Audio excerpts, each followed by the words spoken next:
Hi, we are here with Jondhi Harrell, who works with formerly incarcerated people, and we are really super excited to have him speak with us today. And I'm just going to let Jondhi take it away. So go ahead, Jondhi. Thank you so much. Yes, my work is with the formerly incarcerated. Right now, I'm the program manager of Fresh Start in New Jersey, which is a very innovative program that's in 6 counties in New Jersey: Patterson, Newark, Long Branch, Trenton, Atlantic City, and Cumberland County.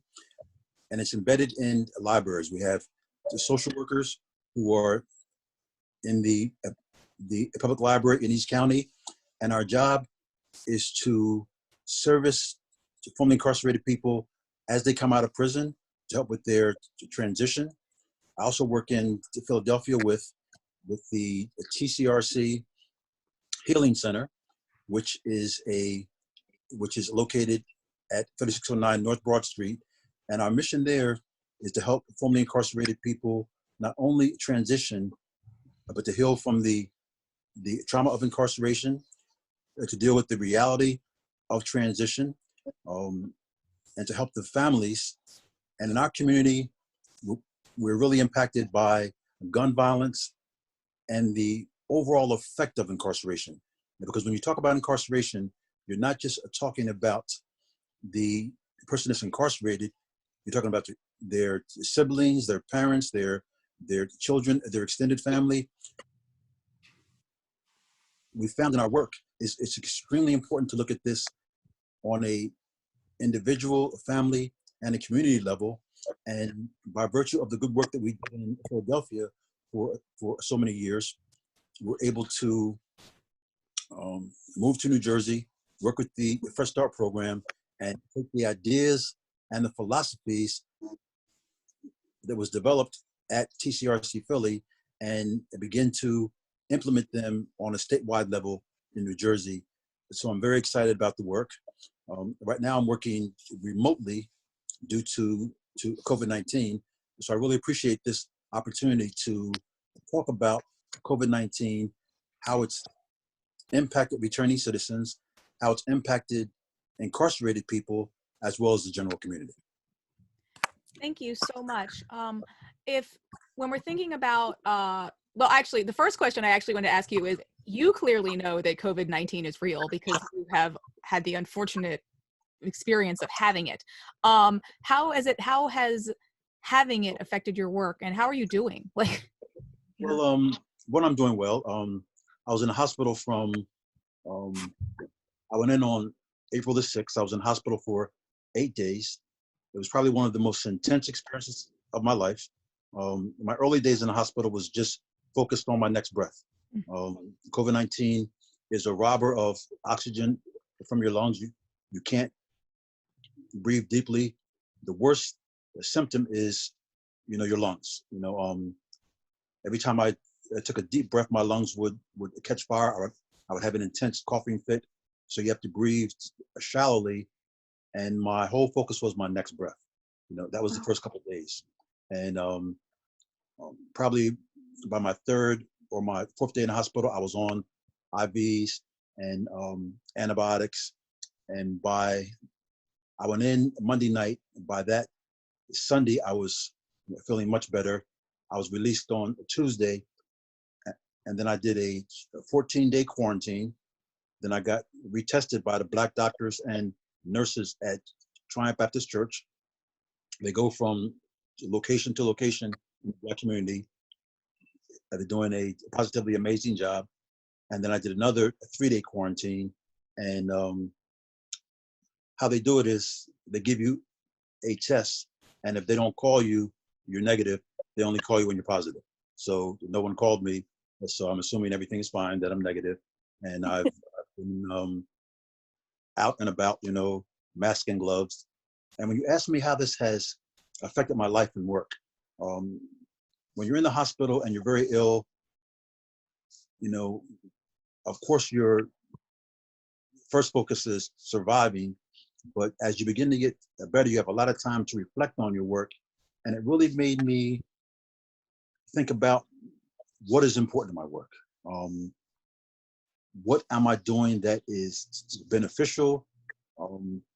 What can I do better?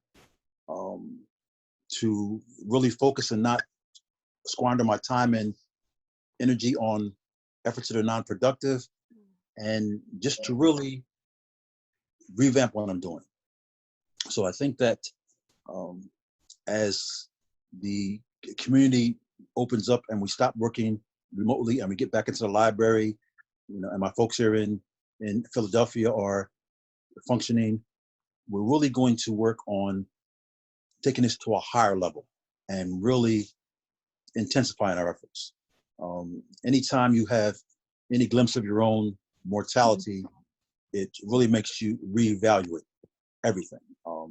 Family relationships, your work, your community, your place in the community, your legacy.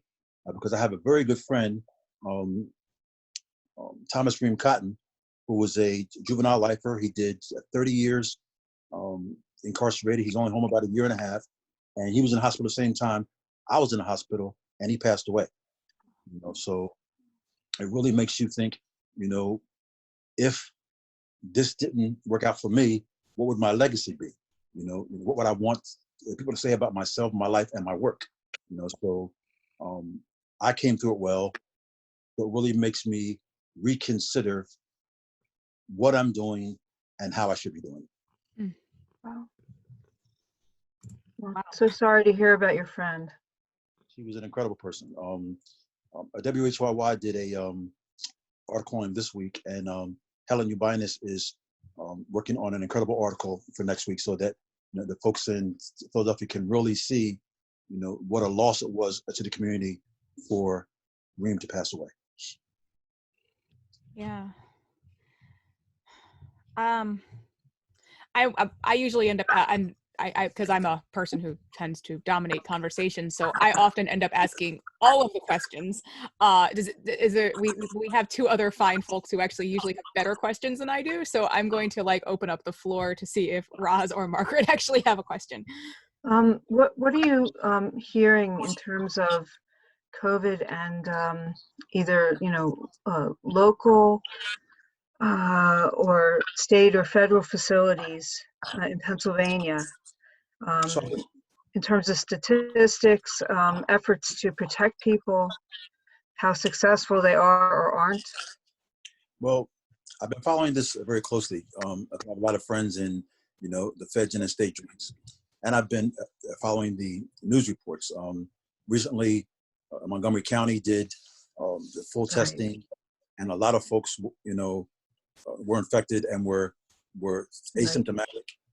Philadelphia County doesn't seem to be doing a adequate job testing. They need to do a full testing of every prisoner in the system, as well as all the guards. Some of the federal prisoners are not doing enough testing. And I've been looking at videos, cell phone videos, that prisoners have smuggled phones in, and they are, recording their experiences and then, sending it out so the families can post. So this is the rate of infection of incarcerated folks are far, far higher than the rate of infection outside, especially in the places where they're doing full testing, which really leads you to believe that if full testing was being done on the street, the statistics that we have now are, nowhere near the reality. And I think it's important. I've been doing this thing on Facebook and Instagram called the Mask Report. And once or twice a week, now that I'm mobile, I ride around the city and I just film how many folks are wearing masks as opposed to how many folks are not. And overwhelmingly, there's not enough mask usage. Yes, when you go into a store, you're required to wear a mask, but just in general, walking down the street, or walking in the community, folks are not taking this seriously enough. I ordered about 70 masks for my family from a wonderful seamstress in Conshohocken. In fact, I'm waiting for another shipment next week, and we wear masks, gloves, hand sanitizer. Due to my experience, I've impressed upon my family that you do not want to go through that, and we're mask and glove whenever we go out the house. I think more people need to take it seriously. I'm especially concerned, when I see the top administration officials. I have never seen them masked or gloved. And how can you be running the coronavirus initiative for the entire country and you're not setting the example? And now we're hearing reports that, those in the inner circle, some have been impacted and have tested positive. And of course that was going to happen because they don't follow their own protocols. Mm-hmm. Yeah. Well, and also, for considering that they have rapid testing available at all times for anyone that comes, into the, contact with the upper echelons, and yet there's still people testing positive, speaks to how widely spread this is and how we really don't know the extent of how many people are infected. And, we do know that it spreads exponentially. And, a significant number of people are asymptomatic. In fact, I think almost all of the people who tested positive in Montgomery County in the penitentiaries were asymptomatic. And yet you're capable of, of sharing that and spreading it to other people who may or may not, get very ill. I think it's extremely important that I understand the impact on the economy, and that a lot of folks are tired of being in their houses and they want to get back to normal living. But at what price?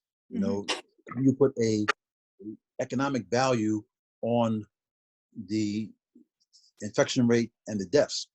I saw a interesting post on Facebook where a person was saying, for those who think that a 2% death rate is a equitable price to pay for, rebuilding the economy, choose what 2% of your family that you would want to die from this disease. Don't look at other families, look at your own. We have to look at what is important for our community. And yes, economics is important, but every time there's been a financial initiative to mitigate the effects of this, the majority of the money has gone to large corporations and it hasn't hit the folks who need it the most. Mm-hmm. Right. The small businesses. In fact, I did a post and I put the qualifications for the loan program, for small businesses. And question 4 and 5 clearly states that if you're on parole or if you're formerly incarcerated, you don't qualify for federal loans. So if you've come home from prison, opened a business, have employees, you're impacted by COVID-19, you cannot get a loan if you're on parole or you're formerly incarcerated. So the effects of being a second-class citizen continues for formerly incarcerated people, even through COVID-19. You have a pandemic and we're still being discriminated against. Well, and we're also seeing, a disproportionate impact on communities of color and people who, people who are considered essential workers, are having to be at greater risk, and yet, they're not adequately compensated. They're often not adequately protected. So it's one thing to call for people to come back to work, but it's another to call for other people to put themselves at risk when you yourself don't need to. Also, one of the things that we've really focused on is the criteria for essential businesses. What is essential? Why is Walmart an essential business to the detriment of many other businesses that could be open? This just ties into that corporate mentality. And what is essential to a community? In our communities of color, Black and brown communities, nonprofits play a far greater role in the lives of our community than in affluent communities. So when you say nonprofits are not essential, Mm. you know, and you require us to close, you are taking away the support system that many folks in the community depend upon to move forward. And when you're releasing people from prison, first of all, not enough folks have been released, but for those who have been released and they're coming out to vastly changed circumstances, and the nonprofits that would normally direct them toward jobs and resources, they're closed. And many of the bureaucracies like DMV, which would give them identification, or Social Security, or any agency that would assist them in their transition, is not there. So on the one hand, you're saying, come home because you're in danger from COVID-19 in an incarcerated setting, but you're bringing these people onto the street with no support system, and that makes no sense. The entire structure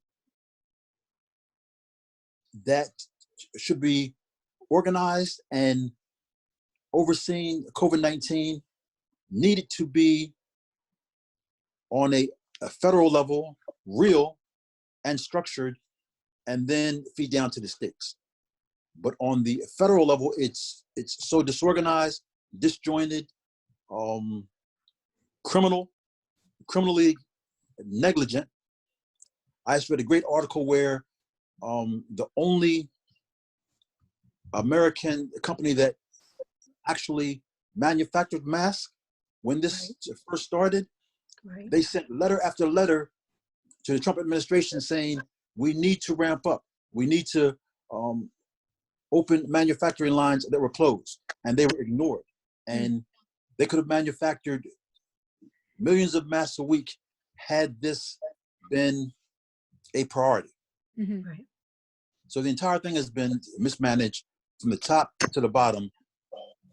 And then you have 50 states all going in different directions, competing against each other. This has been the worst managed pandemic in history. Yeah. We might as well have.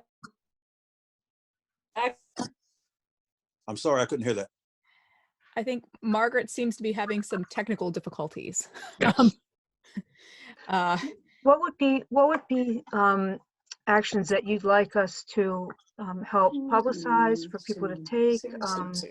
You know, specific things that we could be doing to help continue to focus on these issues, and also, you know, to advocate for the work that you do. I think we really need to, first of all, educate people on safety. You need to wear masks. You need to wear gloves. You need to hand sanitize. That is effort that has to be ongoing. People seem to be under the impression that this is winding down and that these precautions are no longer necessary. If anything, as we open up, we're going to see a higher infection rate as the folks who are untested are back in the general population. And even if they're asymptomatic, they could be spreading this. More test kits. We really need universal testing and a tracking system so that folks who have contracted the disease, the folks who are in their immediate circle, can be quarantined. Unless this is done, we're going to continue to have a higher rate of infection, and this pandemic is going to be ongoing. We need to look at finances. Giving folks $1,200 was an insult when corporations are getting millions of dollars in support. I understand, you know, trying to subsidize the airline industry because my sister flew to Florida and there was 5 people on the plane, and I understand that a corporation like that can't exist, you know, without some support. But many of the corporations who have received millions of dollars have huge assets. Let them draw on their assets. Let them take out loans from the banks. The money allocated for COVID-19 relief needs to go to the people. The city of Philadelphia is starting a rent assistance program that starts this Tuesday and it runs this Saturday. And I posted it on my Facebook page, TCRC Philly, and I'd love for folks to, and I sent it to a lot of organizations, so it's posted everywhere. And that's a program that needs to be publicized and adequately funded because so many folks can't pay their rent. They're having a problem buying food. The Phil Abundance has been incredible in getting food out there, but there needs to be more food outlets because food and housing is essential. And if that breaks down, you're going to have a breakdown in society. You're going to have more crime as folks scramble just for necessities. Okay. Absolutely. So I know the House Democrats have put up a $2,000 per person per month relief plan, Yes. which sounds really good to me for people and really, really essential. I assume you would think it would be a good idea for us to call our representatives to support that? Most definitely. And it will likely pass the House. My concern is The how Senate. will it go in the Republican Senate? Right. Because the Republicans have been focused on corporations, the wealthy, to the detriment of individual citizens. But there's a lot of Republicans who are not wealthy and who could benefit from this. So they need to look at all Americans, and in order for the economy to recover, there needs to be ongoing assistance. People have to know that they can pay their rent or mortgage, they can buy food. I mean, your insurance doesn't stop. Your electricity, your gas, your water doesn't stop.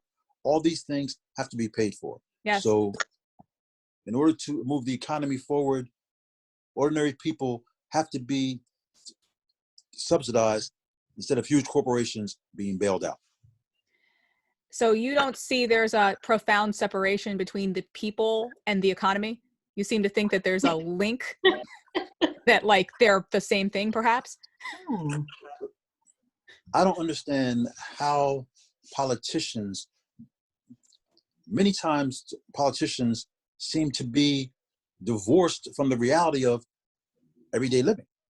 Maybe being in Washington and being, chauffeured and being a part of the elite and not having to shop for yourself or do the things that ordinary citizens do, puts them on a level where they don't understand what their constituents are going through. But unless they understand, in the next election, they're not going to be representatives or senators or a president. Well, let's hope not anyway. Most definitely. Yeah. So unless there's anything else you'd like to add, I feel like we've had a really wonderful conversation. And did you have anything else you just wanted to add as we wrap up? I'd like to reiterate that this has impacted the Black community, brown community, communities of color, far more than ordinary citizens. But it's impacted everyone.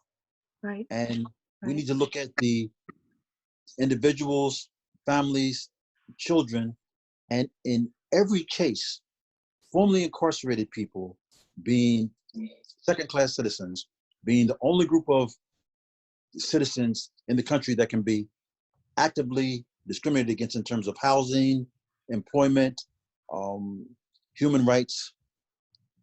We're at the lower end of the socioeconomic level. So we're impacted far more. So I would really like to ask people who are conscious to look at how formerly incarcerated people are faring under COVID-19 and to contribute to nonprofits who are still trying to take care of the needs of formerly incarcerated people. Across the state of New Jersey, Fresh Out of Your Library, we work remotely every day, and we're not only planning for the reopening, we are actively working for formerly incarcerated people and we're posting the organizations, the food bank, the housing, any resources that are now functioning. We're identifying and putting it out there so folks can get help, and that's extremely important. Every day on my social media, I'm posting not only articles and information, but I'm posting real things that can aid and benefit the community. And it's important for all of us to do that, you know, to look for situations that are necessary. I post where the